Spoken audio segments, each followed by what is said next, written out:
Now, The Hunt Palmer Show. Boy, does it smell good. You're listening to The Hunt Palmer Show, brought to you by Rouse's Supermarkets on 104.5 ESPN, Baton Rouge. That's good. Live from the Mercedes-Benz of Baton Rouge studio, this is Hunt Palmer.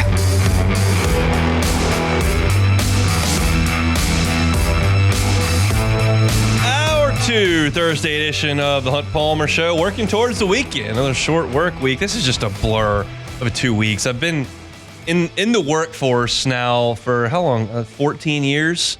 I'm still not any better at figuring out like what day it is or what I'm supposed to be doing. I can't. It's not good over the last, especially when those two holidays fall like right in the middle of the week on a Tuesday or Wednesday. It just becomes an absolute blur. But we're here on a Thursday, working towards the weekend. We'll be here tomorrow as well, and then off for a couple more days, and then we'll kind of get into the flow of the new year. At LouisianaSports.net, speaking of the new year, I wrote a piece with 5 predictions for LSU athletics in 2025. Gave it a little bit of thought, wrote it this morning, wanted to kind of dive in. Beck, I'll get your thoughts on some of these.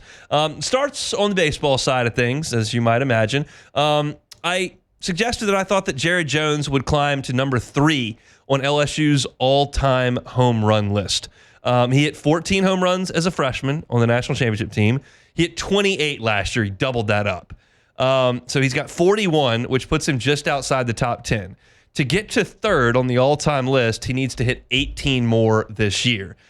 For a guy that hit 28, to hit 18 this year seems like it would be a relatively easy thing to do. However, you are taking Tommy White away from him protection-wise, and he'll be the big bat that people fear. So I think he's going to hit at least 18. If he does that, he will pass these names on the LSU all-time list: Gavin Dugas, Blair Barbier, Albert Joey Bell, Ryan Patterson, Todd Walker, Blake Dean, Dylan Cruz, and Trey McClure. That's a lot of dudes that won a lot of national championships and hit a lot of home runs in Baton Rouge.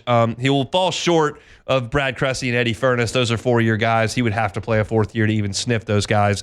But if he can hit 18, he'll move into third. I feel pretty good about his chances there, Beck. Yeah, it seems reasonable to me. I mean, like you said, though, losing Tommy White will be interesting to see how teams are going to choose to pitch to him. So that may, as you said, may limit him, but 18 seems pretty reasonable. Obviously barring injury, but yeah, that seems about right for me. I would take that. That'd be a good start. Here we go. Number 2, the SEC in men's basketball right now is going to get 12 teams into the NCAA tournament, and LSU will be the last one in. I project LSU right now, as kind of a prediction here, to go to Dayton. That's going to require 7 or 8 league wins. I got to say my confidence level in Jared Jones hitting 18 home runs is pretty high. I would give that like a 70, 80% chance of happening. My confidence level in LSU making the NCAA tournament is probably closer to 50 or 45%. Like, I'm not convicted in this. I'm concerned about the talent level in this league, the coaches in this league, and where LSU is from a talent standpoint, rebounding standpoint, post-scoring standpoint. Like, there are just some concerns I have. However, I'm going to rest on Matt McMahon's ability to coach, because I think last year he showed he could really coach. That was not a great LSU team. They did not have great point guard play. They didn't necessarily have a true scoring post. You had Will Baker, who shot a little bit and scored some. You had Jalen Reed, who had his games here or there, but it wasn't like he had some kind of force you had to double down there. And they still won 9 games in a good league. So I think that to me suggests he's got a chance. They're going to have to win some close games late to get there, but I'm giving projections. I'm trying to be on the positive end here, not trying to start the year off with a total negative slant on anything. So I will suggest that the SEC gets a ton of respect on Selection Sunday. They get 12 teams in the field, and LSU's right there at the end at either 7-11 or 8-10 in league play. Do we feel good about that? I do. I mean, just think about it. SEC already has 10 teams in the top 25.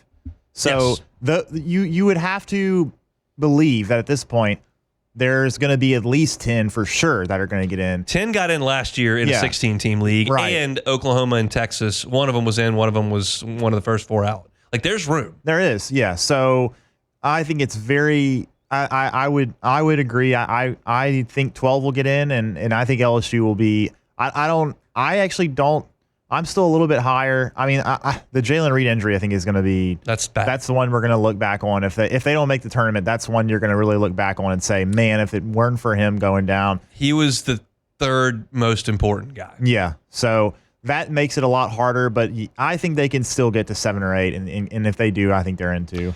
We shall see. That'll all start up on Saturday. I'm excited tomorrow to talk about that game with LSU and Vanderbilt in the PMAC. Just a side note, I'm just going to be a hopeless homer here and shill for the program. If you're in Baton Rouge or in South Louisiana, Lafayette included, New Orleans included, Hammond included, and you're looking for something to do this weekend, get to the PMAC on Saturday afternoon. This is a huge game for LSU against Vanderbilt. It's very winnable. I think LSU will be favored in the game. Vanderbilt's got a first-year head coach. They played very well. They've only got 1 loss to this point. But LSU needs to win this game, and as good an environment as they can make in the PMAC on Saturday would be a big, big deal. So if you're driving around and hadn't given any thought to maybe going to the basketball game, not going to break the bank to get you in the PMAC on a Saturday. And if you can come in from out of town, the game time's a good one. It's right there mid-afternoon. So just a plea from me, LSU guy, to get that PMAC as rowdy as possible coming up on Saturday. All right, we'll move to football with number 3 here. I think LSU is going to have the number 1 passing offense in the SEC in 2025. As I wrote on LouisianaSports.net, I thought it was unlikely as of 3 weeks ago that LSU would be that potent offensively. I think the Texas Bowl a little bit changed my mind when I saw Garrett Nussmeier do it without that offensive line and with a lesser supply of weapons on the outside. You saw what Chris Hilton could do. He's back. You know what Aaron Anderson can do. And now you add that to Berrien Brown and, of course, Nick Anderson coming in. We saw what Trey'Dez Green could do. I'm starting to feel really good about where LSU is from a passing standpoint in 2025. You look at the number 1 passing offense in the league this past year, Ole Miss. They lose Jackson Dart. They lose Trey Harris. We'll see what they are, but I think LSU's got a real chance to be better than them there. Georgia finished behind LSU at 3rd, 30 yards per game behind LSU, and Carson Beck is obviously moving on. You can look at DJ Lagway, look at Arch Manning, whatever Ole Miss does, and there will be threats to LSU as far as passing goes, maybe Lenore Sellers, who knows. But I think Garrett Nussmeier and LSU lead the SEC in passing in 2025. I once again think that'll be kind of the foundation of the offense. They got to run it better. We know that. But I think that LSU's passing game is going to be really, really good next year. I think they will be too. With no Dart coming back, that kind of eliminates Ole Miss, I think. But I mean, he's generally kind of churned out quarterbacks, whatever he needs to. No matter who it is, really, he's been able to get guys to be productive. But man, this makes a lot of sense. I really am worried about the offensive line, and it's. There's just no way that they're going to. There's no way that in my opinion, I don't think there's any way that they will be as good of a pass blocking unit as they were this year. They were really good. They will not be as good this year. And there's no, the Nick Anderson. I think he was actually the guy I chose as who I think would have the biggest impact as a transfer for LSU because he was really good a couple years ago. I think he's going to be good, but. Leading the SEC in passing, I'm actually a little questionable in this one. I think it's reasonable, but I would probably have to go with no on this one. Okay, but it's certainly very possible. I hope so. I like watching them throw the ball around a little bit, so we'll see how that goes. As far as the offensive line goes, they can get 1 more tackle. You got 2 tackles that you brought in. You got a center you can plug in. Braylon Moore, who started a couple of years. They feel really good about the way that Cohen Eccles is progressing at guard. Paul Mabenga has started now 5 or 6 games at guard. Weston Davis is a guy they feel okay about, and so you've got some talent, and then you may be able to move DJ Chester to a guard spot, and he's proven that he can play at this level. So they got options at offensive line. Brad Davis will have to work that out. All right, number 4 in my 5 predictions for 2025 for LSU. Kim Mulkey's LSU team for this year will reach the Final Four. As I wrote at LouisianaSports.net, I'm not ready to call for a national championship with this team. I think they're limited a little bit outside of Morrow in the front court. I do like their guard play for sure. You've got to love Flau'jae and Michaela, but I don't know that I'm ready to say they're going to win a championship. But I do think that their guards are good and that Kim Mulkey will have this team playing elite defense by the time March comes around. That's just kind of what she has done in her career. So there's no Caitlin Clark out there, even though there's really good players. Becker's at UConn, and obviously USC and South Carolina have great players, and UCLA is ranked first. But LSU hasn't lost yet. I think they're going to get their feet under them in SEC play, and they're in one of these positions and Kim wouldn't say this, but I can say it as someone who watches from afar. Like, what they do over the next 8 weeks is not that important. They're going to get a top 4 seed. They might be a 1 seed. They might be a 4 seed. They're at a point in that sport where their program is that really the season is defined by what you do over those 3 weeks in March. Like, it doesn't matter if they lose on a Sunday. Like, it doesn't matter if they lose on a Wednesday here or there. Like, they're going to win a lot of league games. They're going to get in the SEC tournament. They'll play some games there. They'll get their seed, and that's when they've got to be ready to go. And Kim's made a career out of having her teams ready to go. I think she will. I don't think they're a national championship team, but I think they've got a real chance to make the Final Four, so I'll call for that. What you got on that? Yeah, so I actually disagree. I do think they can make the Final Four, but I disagree in the fact that I think that this actually, what happens in the next few months actually does matter a lot, because LSU will really, if they can get a 1 seed, I think they will absolutely make the Final Four. The problem is, though, is if they end up in the same quadrant as UCLA or South Carolina, then they're going to have to go through them to get to the Final Four, and that will be extremely challenging. UCLA is clearly the best team in the country. If no one noticed, they beat South Carolina early in the season by 14 or I think 15 points, and so they are extremely good. And so if they can get a 1 seed, I don't know they're going to get a 1 seed, and that's where I start to go. Well, if you're 2, 3, or 4, do I really care? Yes, yeah. but if they do end up in the same quadrant as UCLA or South Carolina, I don't think they can beat either of those teams. But we'll see. But I think they can be a Final Four, but yeah, I actually do think it matters though what happens. We'll see. I got them in the Final Four, and the last one doesn't have to do with one of the teams that's on the field or the court this coming calendar year. It goes on the stadium, and that's Glenn Dorsey's number 72. I do not have any inside sources on this. Don't have any information that would suggest this is imminent in any way or that it'll ever happen. But it should. Glenn Dorsey's number 72 should be up there with Casanova, should be up there with Cannon, should be up there with Stovall, and he did everything you can do as a defensive tackle at LSU. He won the Outland Award for the best interior lineman in the country. He won the Nagurski for the best defensive player in the country. He won the Lombardi Award for his character and representing everything that Vince Lombardi did. He was a unanimous All-American first team, SEC Defensive Player of the Year. He was on a national championship team in 2007. He's absolutely in the same breath as Stovall and Casanova. And I understand that Joe Burrow and Jaden Daniels will have their day, and they absolutely should have their day. So should Glenn Dorsey. So my suggestion and my prediction for 2025 is that Glenn Dorsey's number 72 will be retired by LSU. Again, no information that would suggest that is imminent in any way, but it should be, because he did everything you could do. And I think that it deserves, you can't, and it's different sports, but like Rudy Macklin, Shaquille O'Neal, Mahmoud Abdul-Rauf, Eddie Furness, Ben McDonald, like Glenn Dorsey is every bit as accomplished as all those guys. His number should be up there. Yeah, I agree as well. I do wonder about just LSU has especially with football has just been so very slow with how they've managed this. They have very much so. And so I would have to say no. I don't think it happens this year. It will happen, but again, if I had to take, let's say I had to place a bet on either this year or some year after that, I'm placing my bet on any year after this one, because it's just a lot of time has already passed, but it still feels like it's just maybe a little too early. So I'll have to go no on that one. But it's aggressive. It's the most aggressive call on this list. Yeah. But I felt like there needed to be a little something to pack a punch at the end of the end of the story. So we went with that. If you want to read about some of the statistics I put behind that, you can do so at LouisianaSports.net. Jalen Milroe just declared for the NFL draft. So there's some news for you here on the Twitterverse on this Thursday. We'll step aside, come back with Chris Blair, voice of the Tigers, next. The Hunt Palmer Show. One Bath and Closets. OneBathAndClosets.com is the website. David Duvall and his team, 30 years redesigning and remodeling bathrooms and closets. It's a new year. Looking for an upgrade to your home? You don't have to move to make that happen. Brand new bathroom, brand new closet, customized to your exact specifications.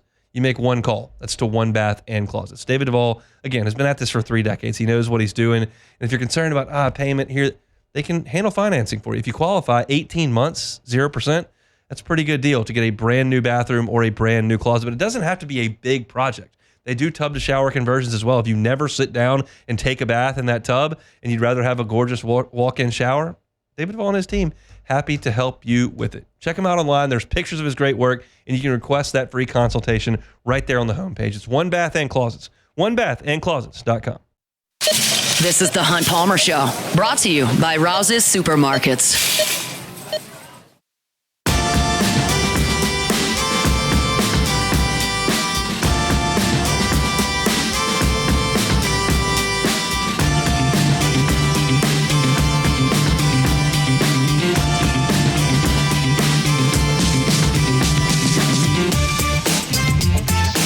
Chugging along here on a Thursday edition of the Hunt Palmer Show. Sugar Bowl coming up in 40 minutes from the Dome down there in New Orleans, Georgia, and Notre Dame in this one. I'm fascinated at how this game shakes out. I realize that Carson Beck's not going to play. He's not going to play for the rest of the season, already declared for the NFL draft. And I think that limits LSU. But Gunnar Stockton is a highly thought of recruit. He's a guy that's got some talent. He just hasn't played. And I broke this game down before we knew it was going to get postponed, and we thought that the show that we did on Monday was the last one before we watched this game. And I realized that Gunnar Stockton has really only come in garbage time and then the SEC championship game. He hasn't played a ton of meaningful snaps, so you wouldn't expect that he would come in and chuck it all over the yard when he comes in garbage time. You're beating whatever MAC team shows up in Athens 56-10, and you're not going to come in there and have him throwing a bunch of 35-yard corner routes. I get it, but he hasn't really done it at all. The longest pass he's completed through in terms of air yards in college is less than 15 yards. So he has not been asked to stretch the field, and Georgia doesn't have a lot of wide receivers that can stretch the field. They just aren't as talented on the perimeter as they have been.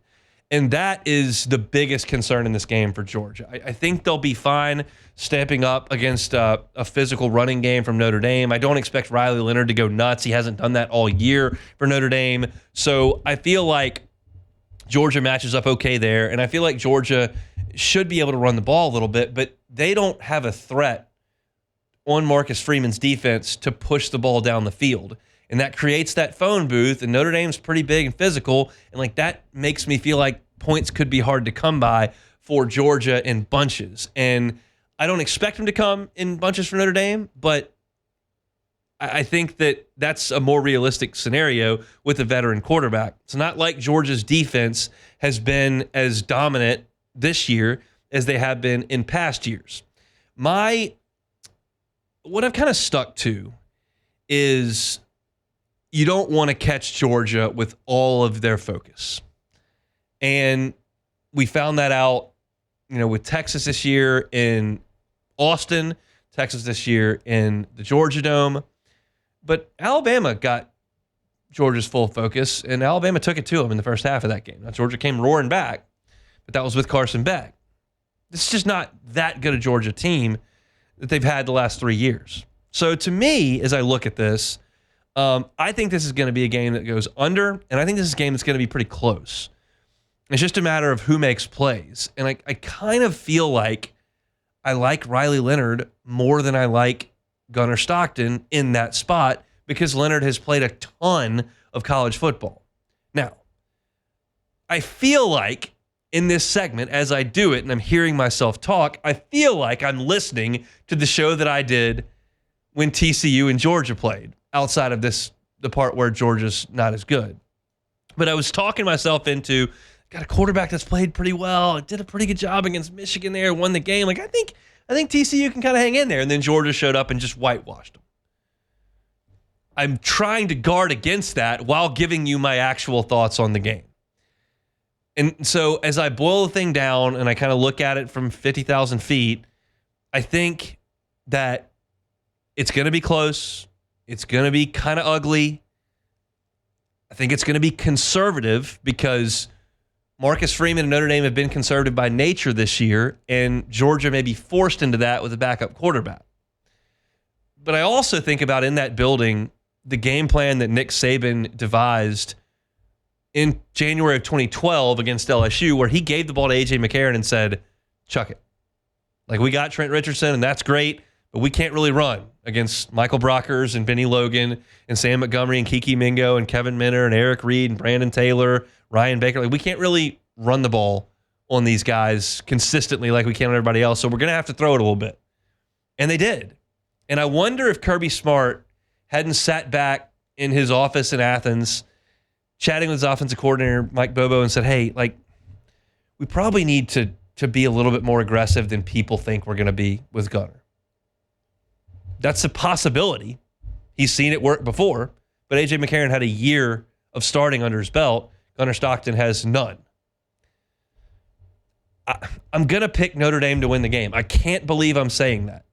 I can tell you if Carson Beck was playing, I unequivocally would pick Georgia with no hesitation. The backup quarterback thing, I think, matters. And I think in this game that it's going to be tough for Georgia to score 28 points. Notre Dame's defense is good. It's veteran. They got a good coach. I just don't think that Georgia's got the playmakers to hurt them bad enough over the top. So I'm going to take Notre Dame to win the game after giving it some thought. I feel bad about it. I'd rather Georgia win the game because I don't really like Notre Dame, but that's kind of where I'm sitting as this game gets set to kick off in 35 minutes from right now. Beck, is that a bad pick, me taking the Irish? It's not a bad pick. I do think that most will consider Georgia to not have a chance in the national championship because of losing Carson Beck, and I agree, but I do think they can beat Notre Dame.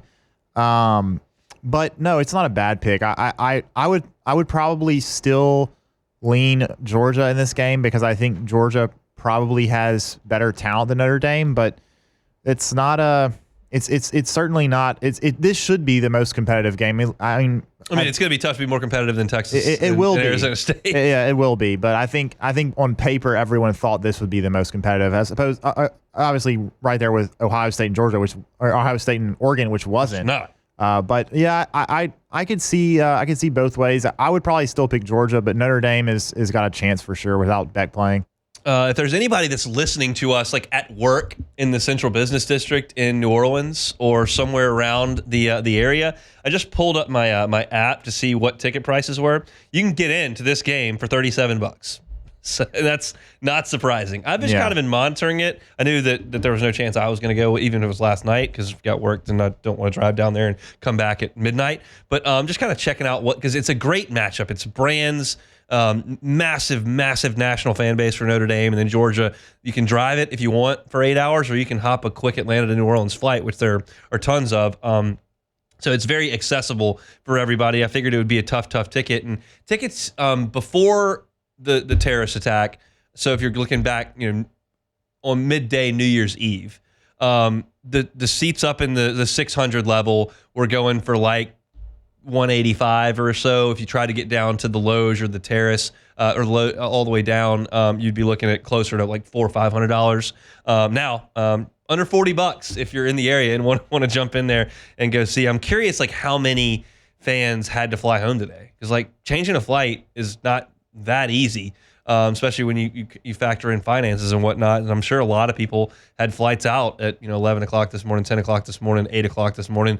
So I'm curious what kind of environment it is in the Dome. Those certainly that drove from Atlanta or Georgia are able to hang out for an extra day. But we'll see. I'm curious to see how this one goes. I'll stick to my word. I'll take the Irish and see how it plays out in the Dome. All right, let's come back, talk a little more LSU, specifically the Texas Bowl, and moving forward into 2025. That's next. The Hunt Palmer Show. Genesis of Baton Rouge, genesisofbatonrouge.com. Your buying experience at Genesis of Baton Rouge is going to be luxury in every way. You're going to feel like a guest there at the dealership. You're not going to feel like a customer. It's a first-class facility. The ambiance in there is phenomenal, and the staff is first-rate from bottom up.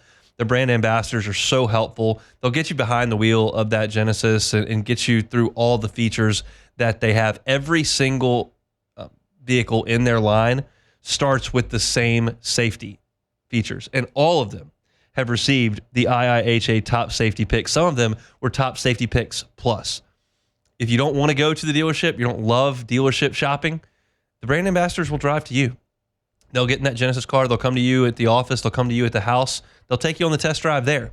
And if you want, you never have to set foot on the dealership lot to buy a Genesis. They've got e-contracts. They can do digital delivery. And they can come to you for the test drive, as I said. It's all part of being a Genesis of Baton Rouge driver.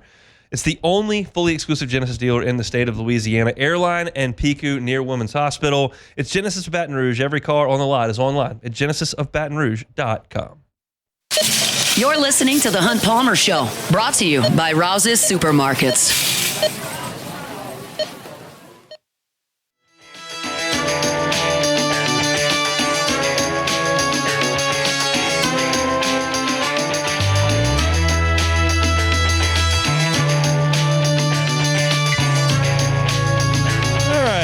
Chugging along here, Thursday edition of the Hunt Palmer Show presented by Rouse's. Rouse's, the official supermarket of the New Orleans Saints. Rouse's, this feels like home. LSU beats Baylor 44-31. If you missed at the top of the show, I went over kind of my big picture thoughts on the bowl game, and it really centered around Garrett Nussmeier's ability to take a patchwork offense and really churn it efficiently. And that's my biggest positive moving into 2025, and I don't think that's even close. I think LSU will be a top 10 team in the preseason because of Garrett Nussmeier and this transfer portal class. How they fare once they get there is to be determined, and certainly you start with a really, really difficult one there at Clemson, but that was my biggest takeaway in this game. Certainly LSU defensively was not great in this game. Baylor threw for way too many yards. He gave up 507 total yards, and most of that was through the air, 445 of it. Did a good job against the run, only 62 rushing yards for Baylor in the net, but 445 through the air is a little bit disheartening. And when you look at Sawyer Robertson, he had a good back end of his year. Josh Cameron's a really good player. He had 8 catches for 111 yards, and I thought did a nice job. But LSU just did not cover very well. And it was, look, they threw it 51 times, so it's tough to cover all 51 times. And I said this on the postgame show on the network. This is not intended to be picking on Ashton Stamps. Actually, contrary, but like Ashton Stamps broke up 3 passes in the game. But he got beat some. Like he went on a double move for a sluggo that he got beat on down to the one. The next play was the one where Weeks got injured. You just aren't as good on the corners as you need to be. And it wasn't even Zy Alexander's best game, quite frankly.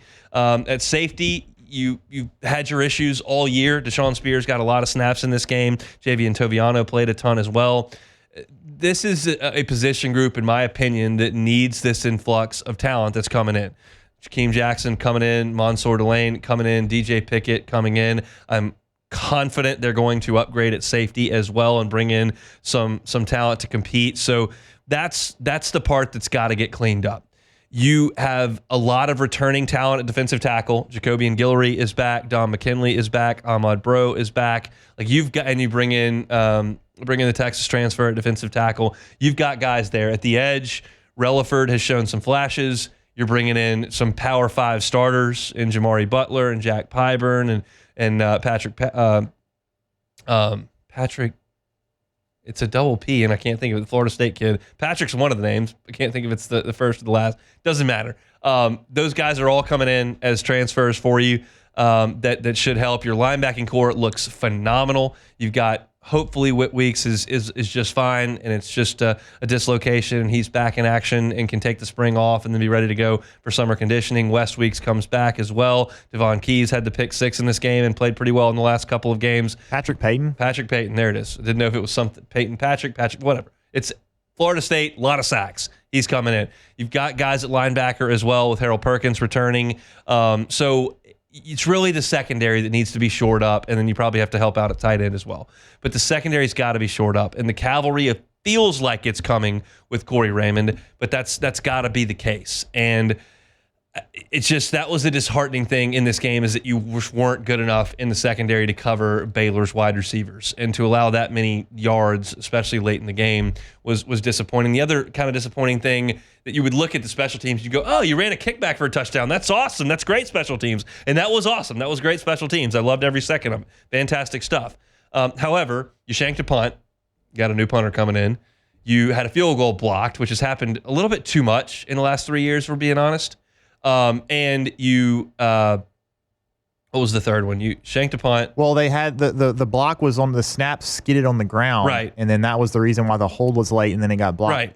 And, well, what was that a different one? I can't remember. No, the snap was fine. The hold was yeah. okay. They busted in the middle. Yeah. The Baylor kid And came through. Yeah, and there was the one snap And where then Aaron Burrell kicked it out of bounds to start the second half. Yeah. So those three just like massive gaffes. A blocked field goal, kicking a kickoff out of bounds, and then shanking a punt. Those three things you could be playing the Kansas City Chiefs or U-High, and all of that is completely unforced. And like, I don't even think that in fact, I know that's not coaching. That's just players not getting the job done. you had plenty of problems all year with the hold, snapping, like long snapping, And some of holding, that- field goals. Like Drop my it pen, was as a usual. problem all year. Yeah, but and like it's one of those deals where you go back to like 2 years ago when it was just an absolute disaster on special teams. And I would suggest, although Brian Polian got a ton of flack for it, and deserves some, like when your unit's that bad, like the coach does deserve flack, but I kind of pushed back and was like, I really don't think it's the fault of the special teams coach when Malik Neighbors drops 2 punts. I don't think it's the special teams coach's fault when Jack Besh drops the opening kickoff. I don't think it's the special teams coach's fault when the guy, you're offsides on a kickoff. Like that's just elementary stuff the players have got to do. And like I realize that everybody wants to just dump on Brian Polian for all that stuff, but to me, it's like some of that stuff the players just got to handle. And like that, some of that stuff we saw on Tuesday night, the players have got to handle that. I thought some of the special team stuff was a little sloppy as well. But I think to bring my entire point back full circle, like you had a makeshift offensive line, not your best weapons at wide receiver. Defensively, you didn't cover very well. You gave up 450 yards passing. Your special teams had some gaffes outside of the one huge play that you did make on special teams.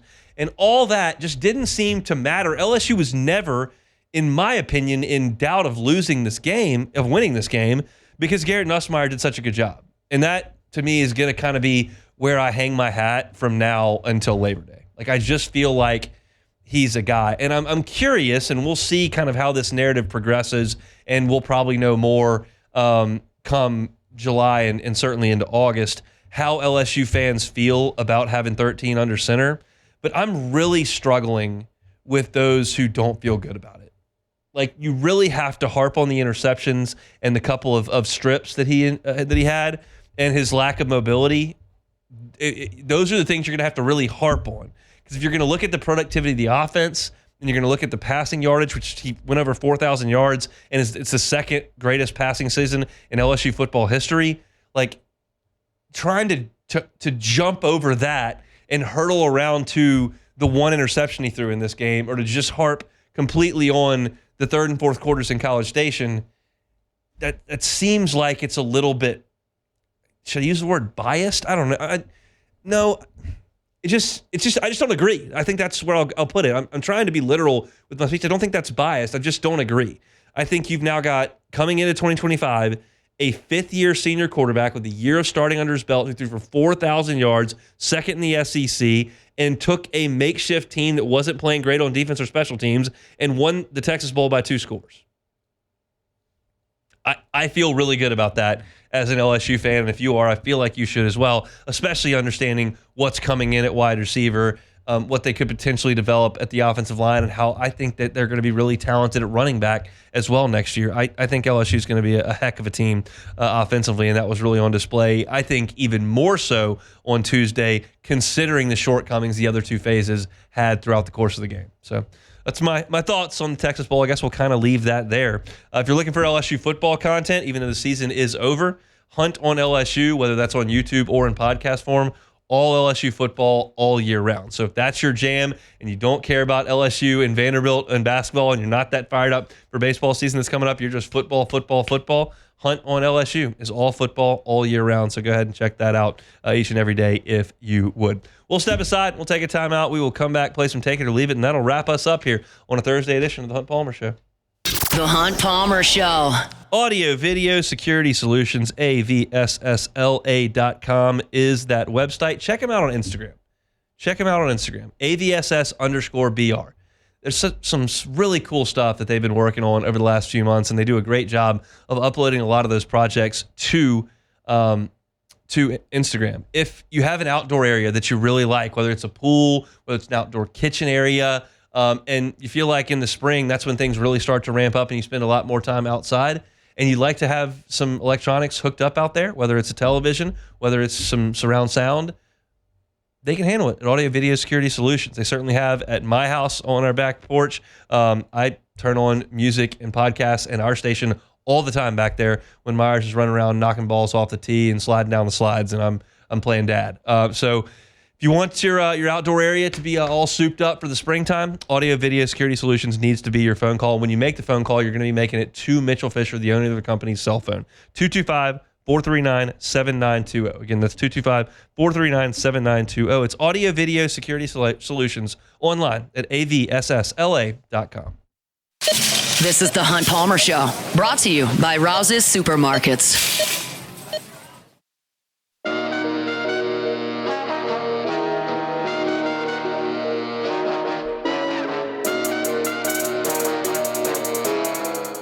The Hooters College Football Bowl Pick'em Challenge presented by Yingling is underway. Make sure to check your leaderboard and your inbox to see if you qualify for the final round of picks and your shot at $1,000 in cash and $200 from Hooters. Our grand prize winner will be notified January 13th. It's the Hooters College Football Bowl Pick'em Challenge presented by Yingling at 1045ESPN.com. And the College Football Playoff National Championship runs through the playoffs this season. Tune in for the quarterfinal matchup with Notre Dame and Georgia. That is just going to be in 13 minutes here on your home for the College Football Playoff National Championship, 1045 ESPN Baton Rouge. All right, winding things down here. Thursday edition of the Hunt Palmer Show. We are presented by Rouse's. Fired up for tomorrow's show. We'll kind of put a bow on LSU season with Preston Guy, our weekly Friday conversation. Certainly get you ready for LSU and Vanderbilt from the PMAC on Saturday. LSU, the Saints will wrap up their season with the Bucs, and I honestly think the Saints conversation becomes significantly more interesting starting on Monday. Yeah, because we don't have to talk about a meaningless game anymore. Yeah. Talk about what's going to be the next 5 years or 10, whoever knows, however long you want to look for. Really don't know. I think the odds are probably 3 and he gets fired, but that has nothing to do with the Saints. That's just the NFL. If it was the Steelers making that hire, I'd probably say differently. But everybody else seems to struggle with quarterbacks and coaches. And so the Saints have a momentous decision that's coming. And it's certainly not going to come on Monday, but it's going to come in the coming weeks. And I think that becomes a fascinating storyline because, I want the Saints to get good again. I want them to be interesting. I want another team in this market that we're talking about to be fascinating. And to be quite frank, the last 8 weeks, not real fascinating. Just a bunch of hypotheticals and questions that were looming for months ahead. The Saints discussion that is interesting is, who do you hire to be your head coach? What does he do with his staff? Okay, now it's draft time. How many of those picks do you use? What's Derek Carr's contract situation look like? Do they bring Chase Young back? There are a lot of things to dive into with the Saints that don't have to do with how well they rushed Baker Mayfield on Sunday. And that's kind of what we've been lulled into over the last 8 weeks here. And I'm ready to start diving into some more substantive conversations that revolve around the black and gold. We'll certainly react to the Sugar Bowl that, as Beck just said, is cranking up here in 10 minutes. And we'll have a lot to do on tomorrow's show, so very much looking forward to all of that. We've got one more order of business today. That is take it or leave it.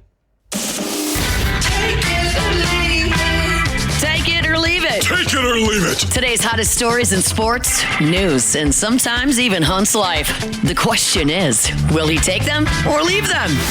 Just take it.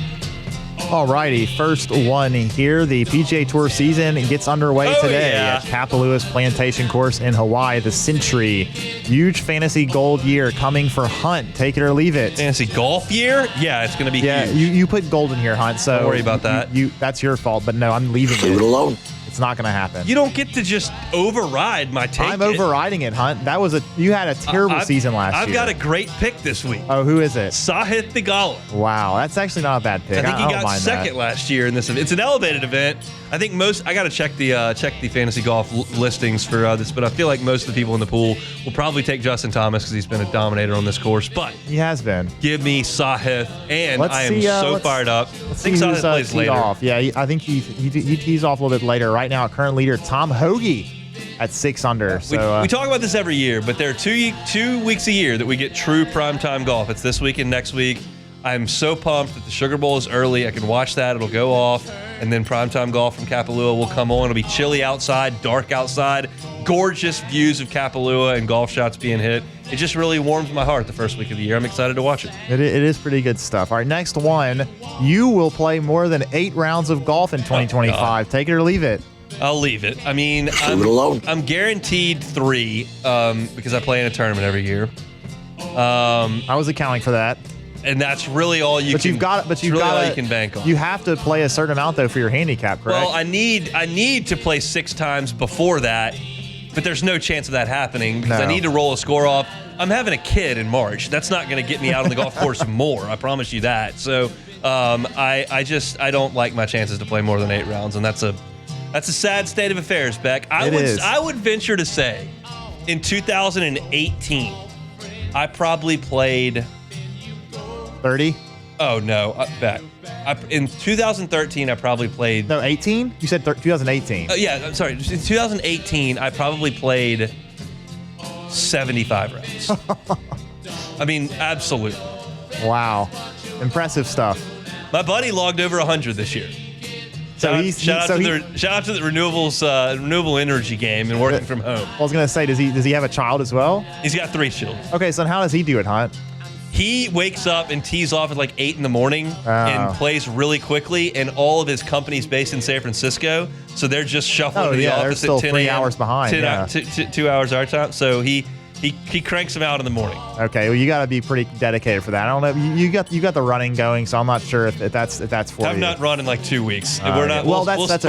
We're starting on Monday. No, but yeah, I mean, you can't expect anything from the last 2 weeks. No. All right, next one. Patrick Mahomes was not named to the AFC's Pro Bowl roster for the first time since he became the starter in Kansas City. Take it or leave it. I'll take it. He's awesome. They win a lot, but like statistically speaking, he wasn't very good. Burrow and Allen and Jackson have been way better. I don't know that anybody's in a hurry to take the other 3 guys over him when the playoffs start. But yeah, I mean, if we're going off like statistics and whatnot, it's been those guys. I'm pumped up for the LSU guys. 4 2019 LSU Tigers on the Pro Bowl. It's, of course, Joe Burrow, Jamar Chase, Justin Jefferson, and Derek Stingley Jr. made his first one.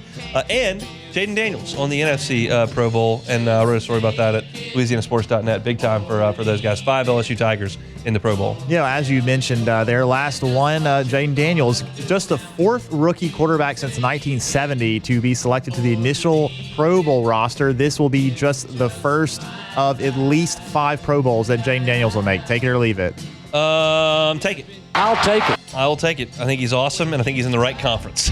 Yes, he that's doesn't have any of those horses on the other side. But then that's like the really discouraging thing when I think about Joe Burrow's career that's coming up. Yep. Like those guys really aren't going anywhere. Mahomes probably has like 3. I mean, he wasn't very good he wasn't great this year. He was good, but he's probably got 3 or 4 maybe at least left. I think he's got more than that. Maybe 5. The question is how long does Andy Reid stick around? Yeah, how much does that matter? So we'll see. But as far as Jaden goes, like you're looking at the NFC and you're like, okay, like Jordan Love's had a nice year. I mean, you scared of Baker Mayfield. Like it's not a great Jalen Hurts quarterback. Like it's not a great quarterback conference at this point. So yeah, Jaden's in the right spot. Beck, name all the Saints Pro Bowlers. Go. Nobody. You nailed it. Not a single one. One of 3 teams in the National Football League that did not have a Pro Bowler, and I feel like that's not a super awesome selling point for your new head coach. Not great. So who we got here that makes a bunch of plays? Well, got some guys in the training room that generally do okay, but not really though. They had a lot of injuries. That's what I'm saying. They're in the training room. So it's. I thought you meant like the training room staff. No. I mean the guys who actually make the plays are in the training room and not at practice. But they're not. That's not a great thing for the next head coach of the New Orleans Saints. All right, yeah, like I said, I'm fired up for the next 6 hours or so of my existence. Going to go home, catch some Sugar Bowl, and certainly dial in the Century this evening. And we'll be back tomorrow, same time, same place. If you missed any of today's show, talked about the Texas Bowl. I talked about the Saints with Luke Johnson, kind of how things have gone over the last week for New Orleans as they get ready to close out the season. Had my 5 bold predictions for LSU athletics in 2025. You can go back and listen to that on demand, or you can check it out at LouisianaSports.net. I have written it right there as well. So catch all our stuff on demand wherever you find your sound. Just search Hunt Palmer Show. Like, subscribe, rate, and review. Certainly appreciate you all for making us a part of your day each and every day. Matt is down at the Sugar Bowl, so he's going to step aside for today. Musso is going to jump in the big chair here for AFR. That's coming up next. We'll see you tomorrow, same time, same place, for a Friday edition of the Hunt Palmer Show.